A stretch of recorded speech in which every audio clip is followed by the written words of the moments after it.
فرمایا وصلوا باللیل والناس نیام، جب لوگ سو رہے ہوں تم مصلی بچھا کے نماز پڑھنے لگ جاؤ۔ تمہارا رب کے ساتھ تعلق اس قدر مضبوط ہونا چاہیے کہ ایسے وقت میں کہ جب لوگ سو رہے ہوں تو تم سجدہ ریز ہو جاؤ، تاکہ ریاکاری کا امکان بھی مسترد ہو جائے۔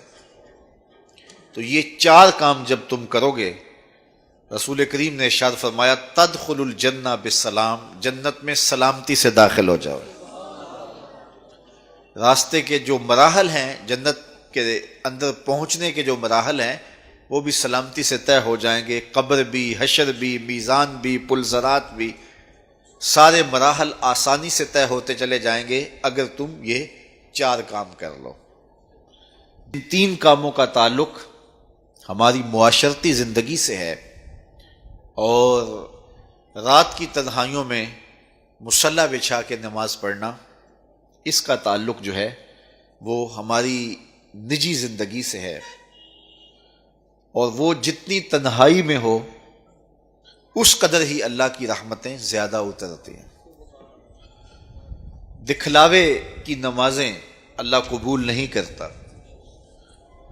قرآن مجید میں سورہ ماعون کے اندر ارشاد فرمایا سو خرابی ہے ان نمازیوں کے لیے جو اپنی نمازوں سے غافل ہیں اور لوگوں کو برتنے کی چیزیں بھی نہیں دیتے۔ معمولی چیزیں جو ایک دوسرے کو ہم عاریتاً دے دیتے ہیں وہ بھی نہیں دیتے اور نماز پڑھتے ہیں۔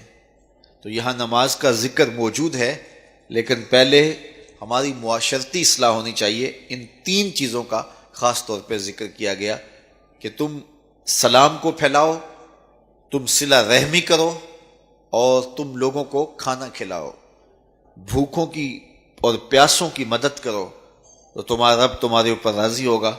اور پھر رات کی تنہائی میں تم اللہ کے حضور مصلی بچھا کے نوافل ادا کرو۔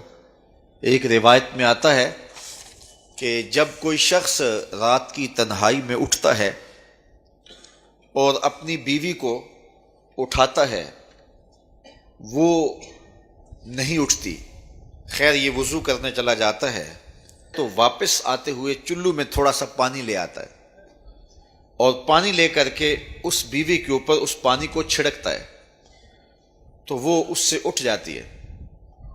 تو یہ مصلی بچھا کے نوافل پڑھنے لگ جاتا ہے، اور وہ بھی اٹھ کے وضو کرتی ہے، اور پھر وہ آتی ہے تو یہ نوافل پڑھ رہا ہوتا ہے۔ چارپائی کی دوسری سمت مصلی بچھا کے وہ بھی نوافل پڑھنے لگ جاتی ہے۔ حدیث میں آتا ہے جب وہ دونوں نوافل پڑھنے لگ جاتے ہیں رب مسکراتا ہے، اپنی شان کے مطابق رب مسکراتا ہے کہ میرے بندے کس طرح مخلوق سے چھپ کے میرے حضور سجدہ ریز ہیں۔ تو راتوں کی تنہائیوں میں جب لوگ سوئے ہوئے ہوں تو اس وقت سجدے کا ویسے لطف بھی اپنا ہی ہوتا ہے، چونکہ کوئی دیکھ رہا ہو تو کئی طرح کی باتیں ذہن میں آئی جاتی ہیں، لیکن تنہائی ہو، اندھیرا ہو، کوئی دیکھ نہ رہا ہو تو پھر اس کا اپنا لطف ہوتا ہے۔ اور سحری کے وقت اٹھ کے نماز پڑھنے کا سرور بھی اپنا ہے، اور میں کہتا ہوں کہ وہ ملنے کی گھڑیاں ہوتی ہیں، انسان کو ان گھڑیوں کے اندر اللہ کی خاص رحمتیں نصیب ہوتی ہیں، اور جو سحری کے سجدوں کا مزاج رکھتا ہے اللہ تعالیٰ اس کے من کے اندر روشنیاں ڈال دیتا ہے۔ اقبال کہتا ہے رومی ہو، رازی ہو، عطار ہو کہ غزالی، کچھ ہاتھ نہیں آتا بے آہ سحر گاہی۔